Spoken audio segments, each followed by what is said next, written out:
I'm your host, Priscilla Regina Nalwoga. Now, as we get into the morning, we're definitely discussing a challenge that touches each one of us, and that is you and me. It's the biggest challenge that we face, especially in the heart of the city, Kampala, and that is traffic.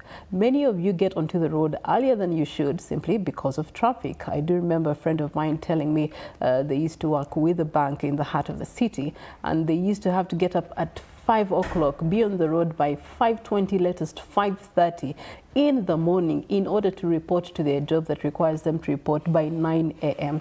Imagine, reason, they have to beat the traffic. However, when catastrophe struck them one day, they actually needed to use a boda, and within 20 minutes they were at office. And so they decided that they'll leave the car for the weekends and use boda to go to work for the weekdays. So Kampala has over 1.2 million registered vehicles operating on a daily in a road network that is originally designed for less than 500,000 Ugandans. Now, of course, that's a difficulty in its own way. The result of that, you do have congestion, you do have time that is lost while people are in traffic. And as many cases have shown us, we also get to have tragic accidents. Now, on average, Kampala residents spend about 60 to 90 minutes in traffic, and this is on a daily basis. We get these statistics from the KCCA Transport Survey that was conducted in 2024. Now, this is costing the city an estimate of 1.2 trillion Ugandan shillings. This is on an annual basis, lost in productivity, in fuel, in accidents, to mention but a few. But even with more concerning issues, we do have the human cost that we also must look at. When we look at the Kampala Capital City Authority, it has a report that is also showing that 12,000 crashes were recorded on a national level on our roads, and this is in 2023 alone. Kampala accounting for nearly 40% of these incidences, and this is according to data that we picked up from the Uganda Police Traffic Directorate. The question is, how can we turn this around? Now, a major step is being taken. KCCA, with support from the Japan International Cooperation Agency, is commissioning a state-of-the-art traffic control center. This is the city's first smart mobility infrastructure, and it's designed to have real-time data as well as intelligent cameras and coordinated traffic signals, all in the hope to reduce gridlock as well as improve road safety. Today, we get to have an exclusive behind this major milestone.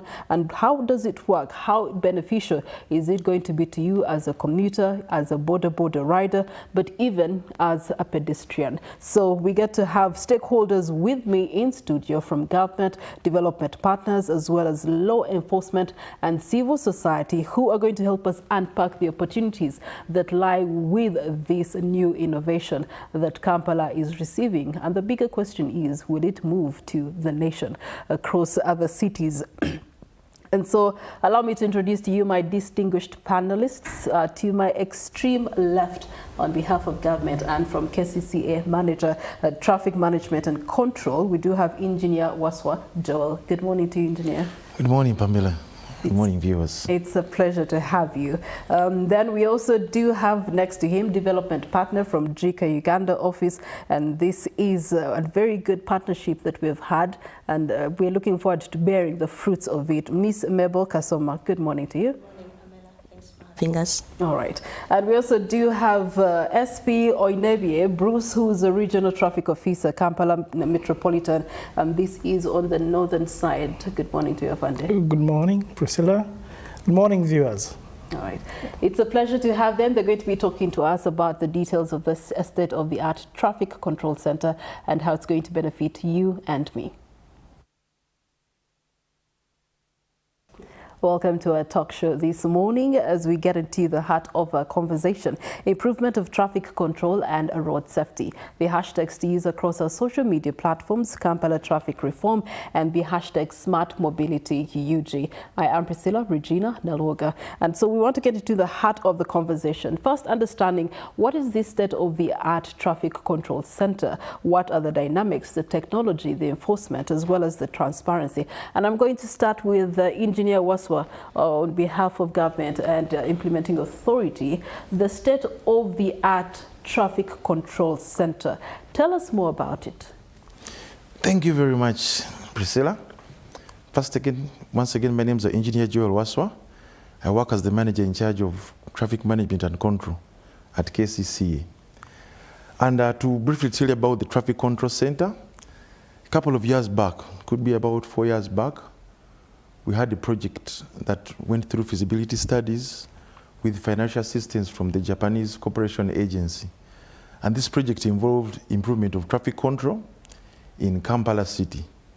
The project basically involved construction of a traffic control center building at KCCA. Many of you have now seen the building is complete. It's one of the iconic structures at City Hall. And the project also had signalization of 27 junctions. For many of you who have been around Kampala, you have seen a number of civil works going around the intersections mainly. Some people call them junctions. 27 junctions have been fitted with traffic infrastructure. We have had communication infrastructure, communication devices, fiber connected to these junctions, and all these junctions feed into the Traffic Control Center building at KCCA. Mm-hmm. Now, the Traffic Control Center building at KCCA is intended to manage traffic control within the city, especially at the critical bottlenecks. The critical bottlenecks in this case, we're looking at the traffic intersections and junctions where you have these traffic signals. On each of these signals that we have put in place recently, we have communication infrastructure, fiber and signal control devices that communicate to the control center. So at the control center building, we're able to monitor in real time traffic and the queues at each of those junctions. So you can monitor traffic real time, it is moving, and see how are the queues at the junctions. Then also at the control center, it makes use of Japanese technology called Moderato, managing origin destination related area traffic control. And this technology helps you do what they call dynamic monitoring at the control center, in the sense that you can try to increase or change the signal phasing, the green times, to improve movement. Engineer, you're at very these right, junctions, because without going physically to the junctions. Yeah, case in point, the traffic lights that we do have at Sheraton, you do have that one of them actually takes less than a minute. So it only permits 2 cars to move, and then creating more traffic because now you're backtracking traffic. So the control center also helps us make those changes, adaptive changes based on the traffic. Then we can make adjustments in the length of green time allowed for vehicles in a particular direction. It also helps us do what they call incident reporting and monitoring and surveillance. In case there is an accident, you're able to detect that the queue is very long and you need either call traffic police to come in, do some assistance, physical, and man the junctions, or there's a breakdown in the vehicle, you'll also be able to detect that. And at the control center building, we're also having traffic police as part of us, who shall be sitting at the control center to help communicate with the teams on the ground to ensure that there is smooth movement of traffic at these junctions. So it will be very helpful in terms of incident management and emergency response, especially for traffic control at these junctions. All right. Thank you so much, Engineer Waswa. Now we go to the Japanese International Cooperation Agency. You have been part and parcel of this journey right from the beginning, as the project rightly has been put. It started a few years ago.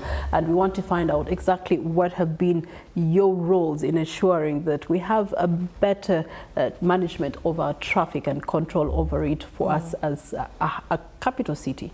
Yeah, thank you again. As he has mentioned, actually, as you've rightly indicated, it's a cooperation agency. So we cooperate with the government. We receive the request directly from the government of Uganda that we want to tap into this initiative of improving road safety and traffic flow in the city. So the financing request would come in whether in terms of a loan or a grant. Based on the capacity of the agency, we will determine whether it's a grant or do a loan. So in this case, the project was funded solely by Japan, and it's a grant. So, but not only that, he's mentioned that technology being used is a Japanese Moderato system. He had the chance to see the training and how the system works in Japan. So he will testify to how it benefits the other side and how it will benefit here. But of course, as we serve in, not just as financing partners, but also we do capacity enhancement with our counterparts, in this case, the government of Uganda. So I think the engineers, Engineer Joel and the other engineers on the project benefited a lot, and hopefully they will continue this trend of training other engineers as well. There's still ongoing training for the system. As he mentioned, it's the new and the first of its kind in the country. But to supplement, we also have what we call knowledge co-creation. Basically, it's a mutual learning experience that we have with the government. So people who have participated in this ITS training, they are going to support in terms of helping the KCCA and traffic police in terms of managing the system, maintaining the system, and making sure that it's sustainable to serve the needs of Kampala. Okay. Yeah. As one who has experienced traffic in Japan and Kampala, you can do the comparisons and let us know how this system is actually going to aid in management and control of traffic. Well, the system can only benefit when behavior changes also there. So what we are also doing, we are not just commissioning a project, we are also trying. What I like about this cooperation is that it's a multi-stakeholder cooperation. It's not KCCA, it's not traffic police, but it's me and you, all the road users. So it's up to us how to use the road. We have to have that kind of responsibility in using the road facilities that are put there. Respect the pedestrian, respect the person who has the right of way, and respect the project facilities. So it is a cooperation that we have to get in, and to be honest, in Japan they have a lot of discipline.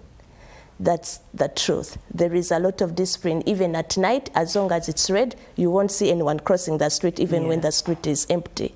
So the discipline is what we also need to encourage, and I think that's his job as enforcement, but also we have to take it on upon ourselves to encourage ourselves to respect each other on the road. All right. Yeah. Law enforcer is with us, SP Oinevye.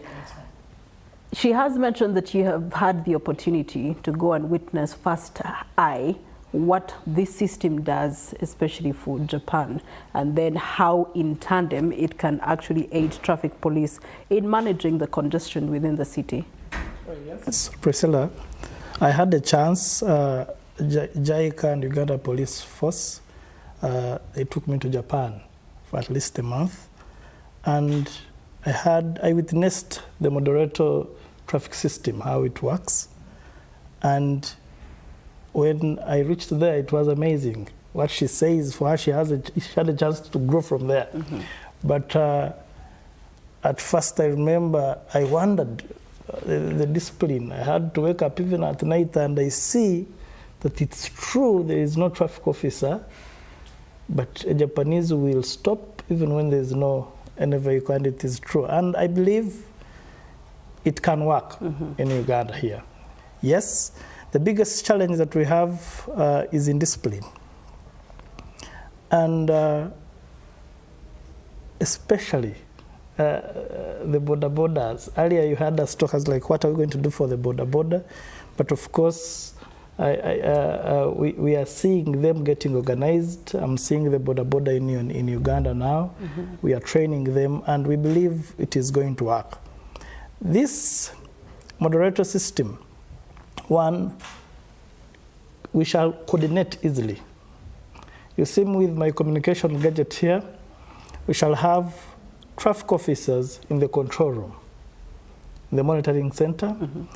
If there is, I'll take an example.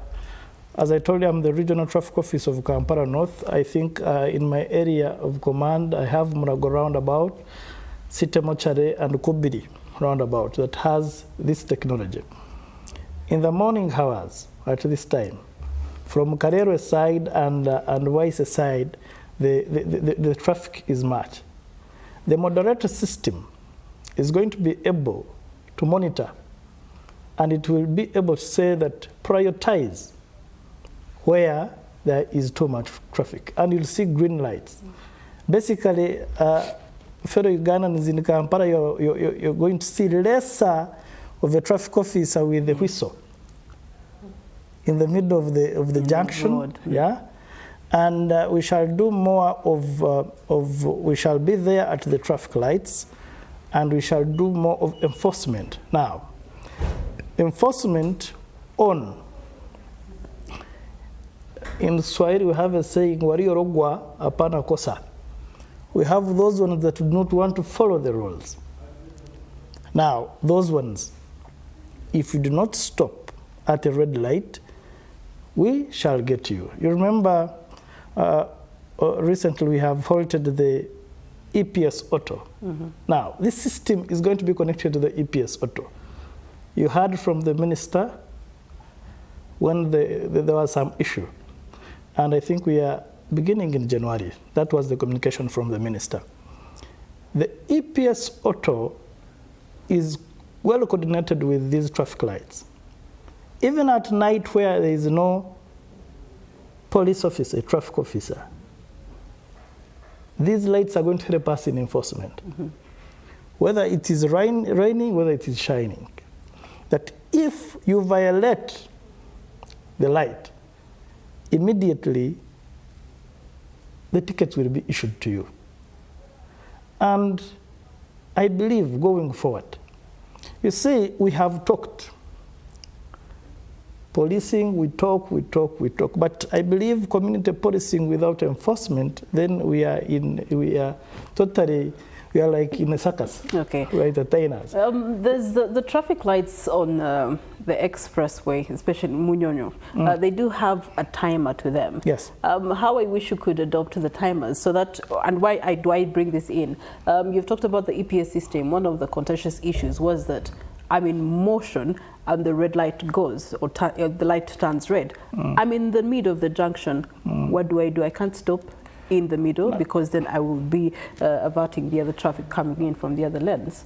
The public, what it has, it thinks, because these are machines, I want to tell you that behind these, the cameras, they are human beings. The system will allow us evaluate. By the way, before even the EPS ticket is issued, there is an officer who has viewed this footage and has confirmed that this driver has either violated or he was in the middle when the color was amber, and he proceeded. Those questions can come in and we can always sort them out. Yes. So it is not that because it is a machine, there is no humanity behind it, no. We are the ones who have designed it, and we believe that that will be handled as well. Okay. Thank you. All right. Let's talk about the capacity building that you were referring to, Mabel. In terms of training, I know that you've spoken of training, but I know that there's continuous training that needs to be done because this is technology we are working with, and technology must evolve without a doubt. And so how do you intend to handle that post the launch? To be honest, when we do grant projects, we are hoping for more of ownership from the government side. So they have to take the initiative to sustain the training at the center. But also our KCCP, the knowledge co-creation programs, they are continuous. It's a technical cooperation that we have, that we do continuous training with our government counterparts as long as the training is still needed from the government side. However, we also have an expert that is currently working with KCCA to see the gaps and what is needed to sustain the project. So they are currently working with him to see how more sustainable the project can best serve the Ugandans. Okay. Yeah. Afande, Engineer Wassa did mention that this system is going to help them see in real time incidences that do happen. Let's take the case of an accident that has happened on the road. You have mentioned that with this system, you're most likely going to reduce the number of physical traffic officers on the road. In the case of an accident, how will then this system be used to have or cause rapid response and rapid diversion of the traffic? The system is not removing traffic police. No. If there is a crash, Engineer Waswa told us that the system is going to help us identify there's an accident at this junction. Mm-hmm. That means the response time is going to increase because it's going to improve. Literally meaning the person in the command center, in the traffic command center, is going to tell me, Officer Bruce, there is a crash here. Now, what is it going to do? Last year alone, we lost 404 Ugandans in Kampala due to road crashes. 404. And those were instant deaths. We're not counting the ones that have to we have what they call, the yeah. golden hour rule. Yeah. Because for this thing to work, we need to also improve on the emergency response. Now, with this technology, our EMS, because as police, you know, we are the ones who respond, but we do not work alone. Red Cross is with us. St. John's ambulance is with us. I've seen some politicians with even ambulances in Kampala and the whole country. Literally meaning if we get information immediately, we shall be able to respect that, the golden hour rule of, because we believe if you have gotten a serious crash and within 1 hour we have responded to you, got you from the scene of an accident, and in 1 hour a doctor touches you, there is a high possibility that you will survive. Mm-hmm. Yes. Okay. We also do have a case of special cars that come with sirens. Even when the minister gave a directive that no car should be having sirens, we're in a political season. Just last week we saw a lot of the delegates in Kororo, every evening and every morning, we, and they claim they have right of way. The question of right of way, how will it be managed with this system? Thank you so much. Ms. Mebo talked about the discipline that those people that we are emulating. First and foremost, this technology is not only in Uganda. I've seen Rwanda, I think you are implementing it in Rwanda as well. I've seen the Indians also are doing it. This, like India has more traffic than us, but we are seeing improvement. In 1970, Japan had more crashes, more indiscipline than us. And they declared the first Japanese traffic war. And that war brought each and every stakeholder to fight the impunity, to fight the crashes. Right now, everyone in the world runs to Japan to see how did they attain the safe system. Now, in Uganda, the biggest problem that we have is impunity and indiscipline. Yes, indiscipline is there, but we are saying that we must, as a country, it's not, this war is not for Bruce as a traffic officer alone. All of us must fight this. When you mix politics and road safety, accidents do not know that this is a politician. Accidents do not know that this is a doctor, this is a police officer. They are finishing us all. And we must fight it as a whole. as Uganda police, remember, we are arresting these people. The political period does not guarantee you, and this is to the politicians. Today morning I was listening to His Excellency. I think that footage is an old one, over 30 years ago. Everyone now wants to become a politician. People think it is swag to become a politician. But to become a politician requires discipline. Indeed, if you're a public servant, you're supposed to be the most disciplined. We have embarked on sensitizing ourselves first, because everyone thinks, especially in the armed forces, that if I am a superintendent, I have a right of way. That is irregular. If you're a councillor, LC3, also you will get your vehicle and you put in sirens. Now, we need to coordinate as a government. How do these sirens come to the country? The law is very clear. Who has the right of way? There are not more than 6 people. There is His Excellency the President, that means that includes the Vice President, the Speaker of Parliament, including the Deputy Speaker.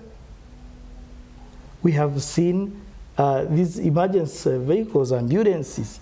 There was a footage, I don't know whether you saw it, a clip where we lost somebody because Ugandan in an ambulance, because Ugandans refused to give a right of way. You can imagine such indiscipline. So basically, this war must be fought by all of us. Okay. Yes. All right. Engineer Waswa, when is this center being officially launched and how is it going to be operating? Thank you very much, Priscilla. The Traffic Control Center is going to be launched tomorrow. So we shall be having a function at City Hall, at the Traffic Control Center building, where we're officially unveiling the Traffic Control Center buildings. KCCA has sent out invitations to a number of stakeholders to be part of the function, to witness the official opening of the Traffic Control Center. Okay, let's talk about transparency and data protection, because this is data that you'll be handling. And so how are you as an authority going to ensure that there's protection of data, but also there's transparency to the public? Is there going to be a FES application or a dashboard that can be publicly accessed? We are, I think, going to work around with our public and corporate affairs team.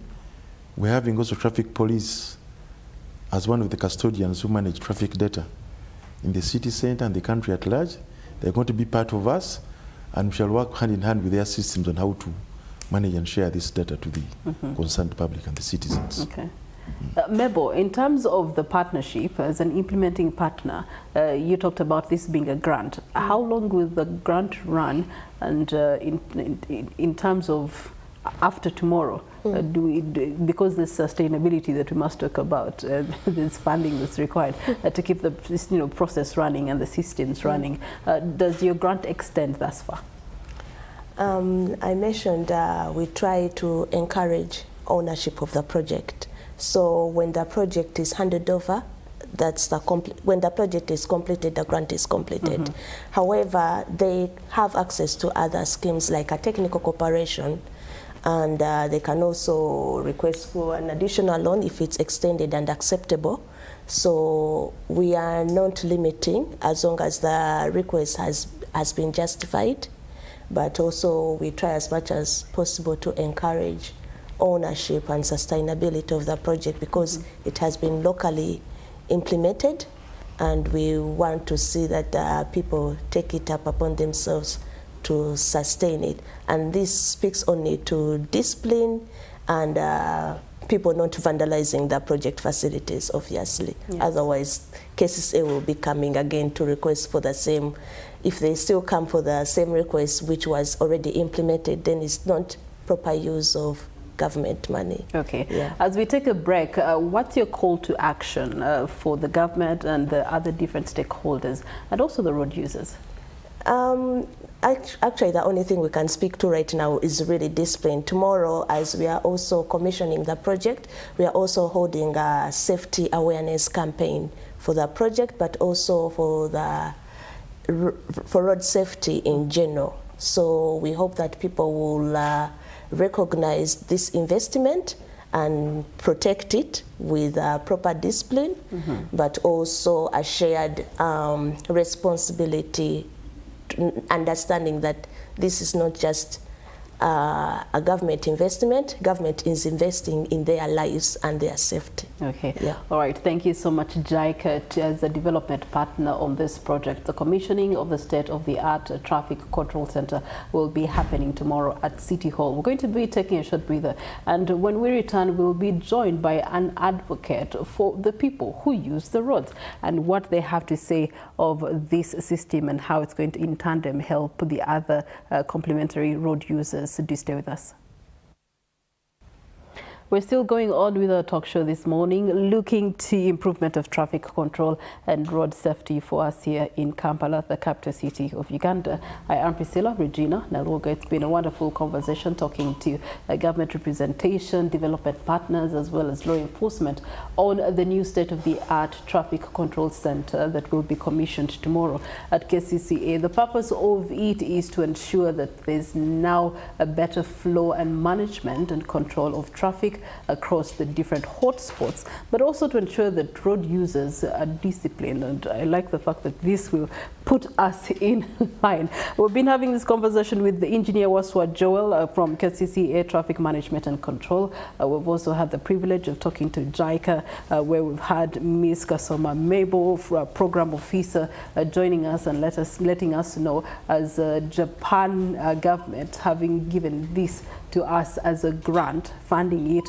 also with technology advancements. We're definitely grateful for that partnership. Now we're being joined by an advocate of public road usage. Miss Irene Musinguzi is the General Manager, Safeway Right Way Initiative. You're most welcome, Irene. Thank you very much, Priscilla. All right. It's a pleasure being here. It's a pleasure to have you. Safeway Right Way Initiative. Talk to us about that and what's the advocacy that you do? Safeway Right Way is an NGO that is founded by different partners, Total Energies, AGL, CIFAO Mobility, and other members like Reef Industries, GPIC Advocates, and Total Energies Production, and the one of Marketing. So it's members that have come together and are concerned about improving the road safety status in the country. So our NGO basically does several activities, including road assessments and ratings and awareness and trainings and school education, a couple of initiatives around the safe systems approach to be able to improve the road safety as a whole, stakeholder management and inclusion, etc. So we do a couple of activities that we think that can improve the road safety status around the country or the nation. All right, so we're going to be talking about road safety and the broader impact. Our focus is on safety, integrity, as well as equity, and of course the broader transport reforms that we're looking at. Now, Irene, as a voice for the everyday person, when you look at this system, I know that you've been able to engage with the stakeholders and have a better understanding of the system. What do you believe are going to be the benefits that road users, non-road users, pedestrians, cyclists, border users are going to benefit? The benefit of this system, it brings together different, if I should say, junctions. It's a system that gives an overview of all junctions. So ideally, you're able to visualize or see, or they're able to talk to each other. So in this moderator system, you're able to see the different junctions on a screen and able to determine the traffic. If it's increasing or if it's reducing, when to be able to reduce the times or to increase the times. But for the everyday person who is a motorcyclist, pedestrian, or cyclist, or even a person with disabilities, you are allowed time at the junction to be able to cross. And most of the crashes, about 40 to 60%, occur at junctions. And that's not only in Uganda, but globally. basically because you have people that are rushing to beat the red light at all times, or who are speeding to be able to get to wherever they're going. So for the everyday person at this junction, you are allowed a good, clear time to cross. You have that many, if I should call them conflicts. I want to use it in a day-to-day language, but conflicts between vehicles and the vulnerable road users, who are the everyday people, are actually reduced or coming to a minimal. So we have segmented times for each and every person to use the road. We also have that time when the light is red, but no car is moving. That time is meant to clear the junction box, ideally for pedestrians, majorly, or motorcyclists, or cyclists, or anyone who is stuck in the junction. So these times actually improve the safety around everybody who is using the junction. The last one that I would say is the reduction of speeds. Ideally, at the junction, people have slowed down or should slow down. So in slowing down means that whoever is in contact with any vehicle would not be seriously injured.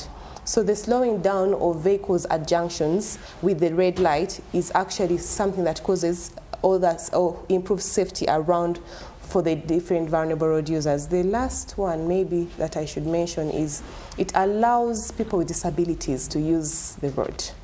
So at this junction, you can be able to put tactile paving. You're able to give that push button, the sounds that are speaking to the people who are maybe immobile or have been immobilized in any way, or their senses have been immobilized. So it allows people with disabilities to use these junctions. Okay. You've talked about disabilities. I want to find out from Engineer Waswa, is this system actually very conversant of the fact that there's people with disabilities that must be given special attention to while they are engaging in traffic? Thank you very much. At all the junctions where the systems are in place, we've made provisions for pedestrian crossings. The pedestrian crossings are wide enough to allow two carts, people moving in a wheelchair, to bypass each other. And at all those crossings, the curbs are flat to ensure that someone moving with a cart or driving a person with disabilities can easily cross and have minimal conflicts. The biggest challenge we have around Kampala is that even the pedestrians, road users, need to be sensitized on how to use these traffic signals. Some pedestrians tend to cross when the red light is still showing. Some people need to be told that you're supposed to cross when you see a green man at the pedestrian crossing. Yeah. Then that's when you can do the crossing. So you find instances where it is green for vehicles, red for pedestrians, and some people tend to cross and cause more conflicts at the junctions.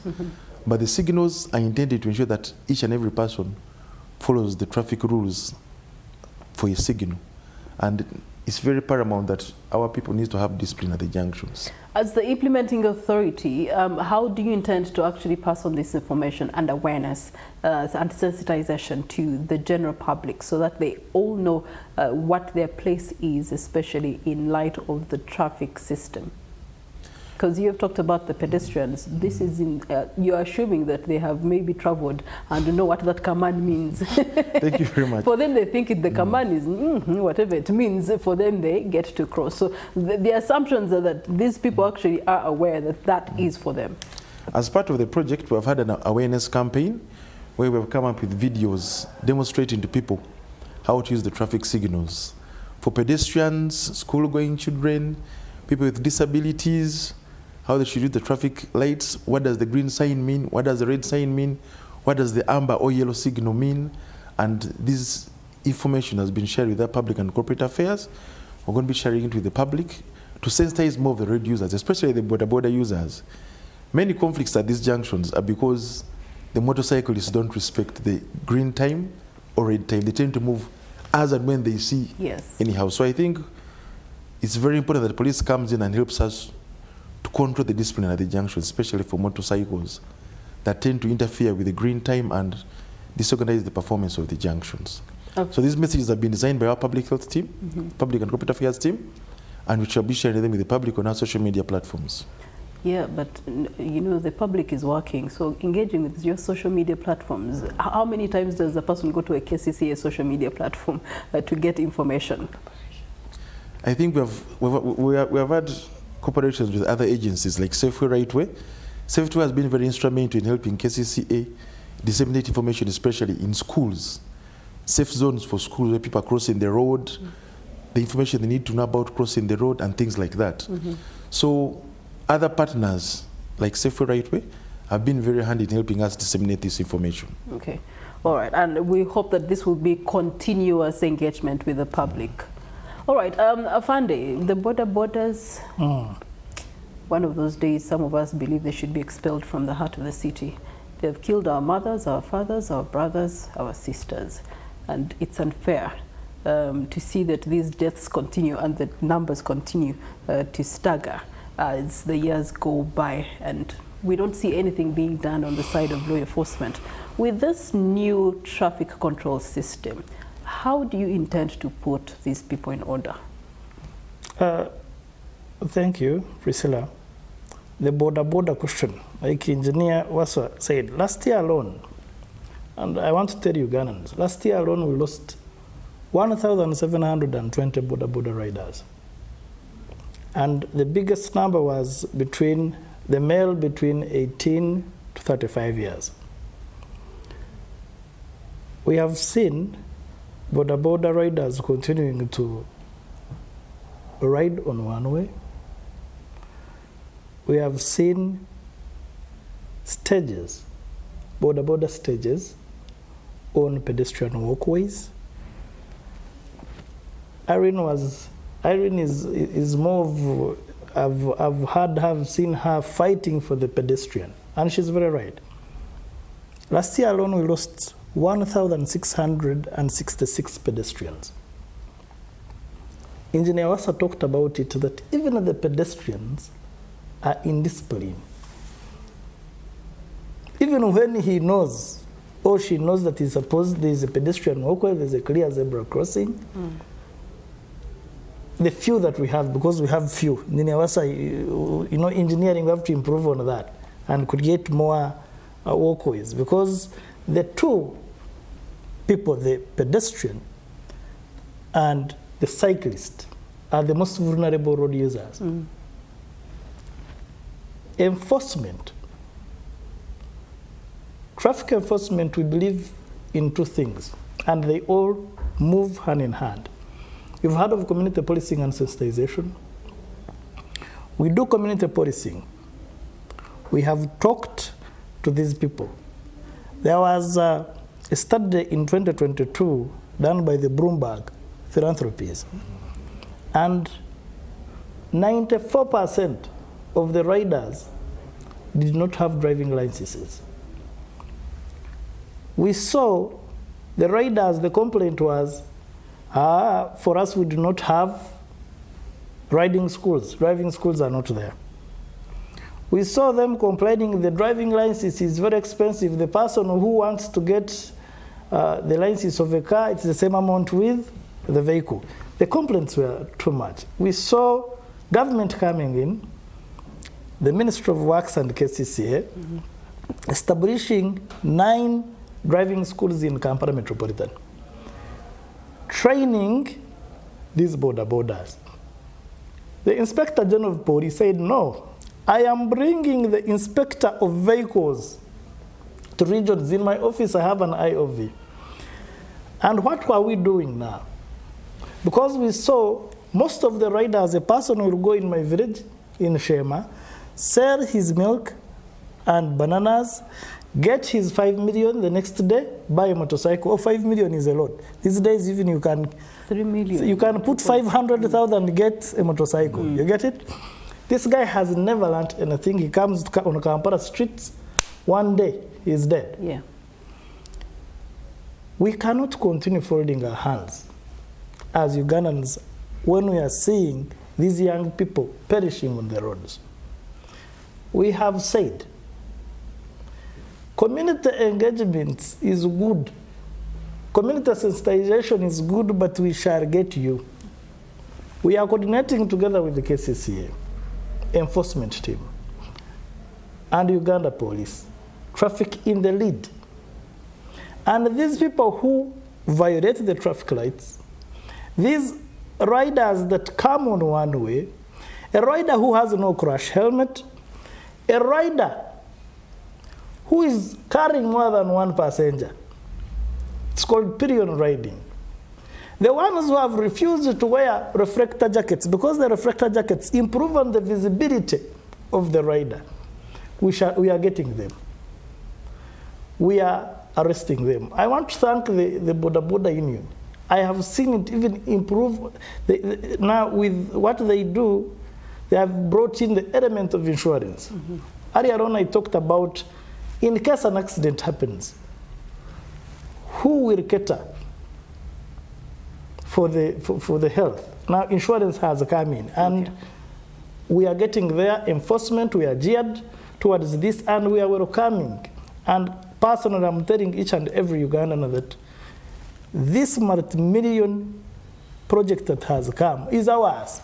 It is not for KCCA, it is not for Safeway, Rightway, it's not for NTV or for Uganda. It is ours as Ugandans, and we must protect it. And it must work. Okay. Yes. Speaking of working, it has been mentioned that it's going to be functioning at 27 intersections for now. Yes. Right? What happens to those places that do not have intersections or do not have traffic lights? How will the system still support in management and control of traffic? The 27 are in the CBD, Central Business District in Kampala here. But how have we been managing the rest? For us in the traffic language, we call it mkono mkono. We shall be there as traffic police to manage those junctions that we do not have these traffic lights. And traffic enforcement is going on. When you look at the numbers of the people that we enforcement each and every day, people that we issue tickets, people that we take to courts, it's not that we are not doing something. We are doing something, however, we need to work as a team, as Ugandans. You, the parent out there, at the age of 3 years, if your child is 3 years, start teaching your child how to cross the road. You have noticed that now in Uganda, children we no longer allow our children to get out. You see a child, even the ones whom we let out, you find the children playing football in the middle of the road. We are losing so many children because of the negligence. You are waiting for government to come and tell you that no, do not drive a DMC. You are waiting for police to first arrest you. Let us be responsible as Ugandans, and let us fight this war, and we reduce on the 5,144 people that die every year. Okay. Yes. All right. A Safeway, Rightway. Irene, I know that there's some programs and sensitization initiatives that have been tied to this project. Talk to us about some of those and how you've been able to conduct them, or you will be conducting them. Some of the awareness programs include the one that's happening tomorrow, where we are going to train the Boda Boda riders, but the leaders. They are called, I think, wardens. They are wardens. We are also training the taxi operators wardens, and we are going to take them onto the junction. We've selected Grand Imperial Junction, where we shall be able to train them on how to use the junction and show them live experiences of misuse, where the Boda riders are misusing the junctions, where they actually are stopping in the middle of the junction box, and why is it unsafe for them, what does it do to other vehicles. Whereas, if a vehicle is slowed down, whereas you may not have a serious injury, but you will cause damage to property. So we're going to show them what happens when somebody is misusing the junction box. What do they need to do? Where do they need to stop? We're going to be able to cite out the different components of the junction, the stop lines, the arrows that show the left and right turns, or the straight go through, and we're going to show them. Unfortunately, the junction we've chosen doesn't have the push button, but we'll be able to take them also to Lugogo bypass, and the junction at Lugogo that has the push button, where you're able to push the button and request for a green time. So we're going to be able to also show them different the different types of junctions, the roundabouts, the signalized junctions, the unsignalized junctions, and what they need to be doing at those junctions. Also, finally, we're going to have children from schools. We've had schools that are going to participate in Nakasero, Bat Valley. These are children that actually walk to school. East Kololo Primary as well. We also have Buganda Road. So because these children walk and are more likely to interface with these junctions, we thought that these were good schools to have and to take part in this awareness. And we've chosen a number of 10 who we've called the road safety ambassadors, who we hope that can replicate what you're going to teach them and teach the different students, maybe at assemblies or at any gatherings in the schools. We are working hand in hand with teachers and head teachers so that this information is able to go out even beyond us and beyond tomorrow. Outside that, we are trying to lobby for different funding, maybe from KCCA or other government entities or other development partners, so that we are able to not only do tomorrow, but to have a comprehensive education program that looks at not only teaching in schools, children, but also looks at the different targeted groups like the border riders. Yeah. So we go beyond the leaders, but we go into the stages and the community so that we are able to talk and teach these people, especially those that have stages in the CBD, on how to use junctions or junction safety, or how to be safe at junctions. We're also looking at the matatu riders, the taxi operators, because we have several of our taxis that are engaged in crashes. We also want to be able to engage the bus riders. So really we want a comprehensive program, and that can only be funded. You've mentioned bus drivers, riders. You've reminded me of Sino trucks and the truck community. They also believe that they have a right of way. Yes. So they come hooting for you to clear the way for them. And people fear them. Yes, and so you end up causing a lot of fear and havoc on the road. Afande, this truck community, how are you managing them? Because they're bullying us on the road, and this system should put them in order, I hope. Very true. And the other day I was studying my data. Crashes involving the Sino trucks, there's a high chance that the person they have knocked does not survive. I saw in the Nigerians were putting arms up that they are tired of Sino trucks. We have picked interest because it is a new at the junction. It's a new thing, and increase the speed at the junction. Not only at the junction, but even on the highways, the speed of those trucks, and the bullying, because they think they are big, they will bully each and everyone. And even us, when you're driving your small vehicle, you will fear that big truck. We have picked interest, and action is going to be taken. The good thing, this technology does not differentiate. And the most beautiful thing is that when the EPS Auto comes in, the EPS Auto does not have Gambanogo. If it doesn't have it, everybody is going to be punished. Everyone who, if you commit an offense, you are going to be punished. All right. Irene, I hope you add the truck community to your list of people that you're going to sensitize. We actually have a driver training school in which we train drivers of heavy goods vehicles. Those are our category that we actually focus on, basically because at the time when we opened the school in 2017, there were several crashes of heavy goods vehicles, and that's our key focus group to reduce the crashes in that area. So maybe to encourage drivers out there to just come for training so they're able to learn about how to keep others safe and themselves safe. All right. Engineer Waswa, technology is powerful, but it's not magic. Let's talk about how, as an authority, we are addressing the deeper issues. Are there any other reforms that are in the pipeline to complement this traffic control system, like public transport restructuring or road widening given? Yes, we have a number of initiatives that are currently ongoing. You'll notice that in the coming days and the past 1.5 years or so, the city has been a construction site, and it is still a construction site. We have had we have a lot of ongoing projects that are being funded by the African Development Bank. Roads in industrial area, construction is ongoing. Roads around Port Pale, Bugolobi. And in each of these ongoing road works, we're having an additional 27 junctions that are going to be signalized, in addition to the existing.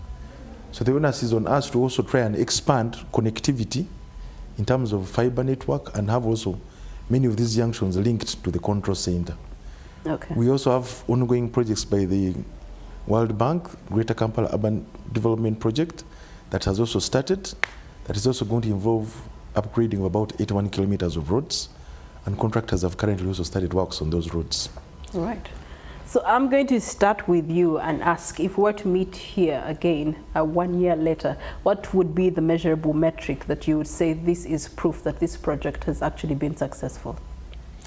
I think chief among the best metrics is about the reduction in the number of injuries, serious, minor, and fatal accidents, especially at the junctions. From all the traffic reports that have been released, even the previous report for last financial year, most of these crashes happen at the intersections in Kampala. So once we manage the traffic at the intersections, we believe we shall have a reduction in terms of statistics of the accidents, serious, minor, or fatal, at each and what's your call to action to the different road users and stakeholders? My prayer to the road users is, 1, to respect the traffic rules. 2, try and learn how to interpret, obey rules at the traffic intersections. And also minimize disease from vandalism of infrastructure that has been put in place, especially for connectivity and optical fiber. Funder's nod to that one is very loud. All right, Irene, Safeway right away. 1 year from now, what do you hope to use as a measurable metric to see that this project was successful, and call to action? I cannot deny that the reduction of crashes at junctions would be a good one, really. It would be excellent to know that we've achieved safety at junctions. But also, I think I look forward to seeing Ugandans that have learned, that have accepted that these junctions are meant to keep them safe, to ensure that they are safe, and to know that Ugandans can give way. If I'm able to see Ugandans giving pedestrians way, despite if the light is green or red, pedestrians are using their bodies and they are distracted. So yes, that is true, correct. He said I like pedestrians, but that's because their bodies protect them. So we need to come to a time where Ugandans are giving pedestrians way, right of way. Whether or not the light is green or orange, there's no rush. We shall all get there. But these people use their bodies, and we must acknowledge that they get tired, they get distracted. So yes, I'm looking forward to Ugandans that. Thank you so much, Irene. Afande, discipline is, I'm sure it does not fall off your list as we meet 1 year later measuring the success of this project. Discipline, yes. 1 year from today, I believe I want to see when a red light has come in, as shown, I want to see the border stopping at that line. But also the time spent in jam. Statistics show that we lose, everyone loses about 52 hours in 1 year. That means 90 minutes in a day in this jam. Signalizing is going to solve much of this problem. Accidents, I've seen it in my area of from the time we put, KCCA and JICA improved Marago, removed Marago roundabout, and we put the traffic lights, City Mortuary and Kobiri traffic lights now. Before, Wandagea division was among the top 3 divisions with high road crashes. Today, I am telling you, in my region, Wandagea is rated the lowest. So I believe with this Kampala and Kampala, we shall be better. Accidents will reduce. The time spent in jam is going to reduce. And we shall be better. We shall save more money. Yes. All right, to my panelists, thank you so much, and a special thank you to JICA for your continued development partnership. And so, as we've heard today about the new state-of-the-art traffic control system, it's going to be commissioned tomorrow. It's about the future of our city. The launch of it is marking a significant shift in how Kampala is going to be managing its traffic, but also the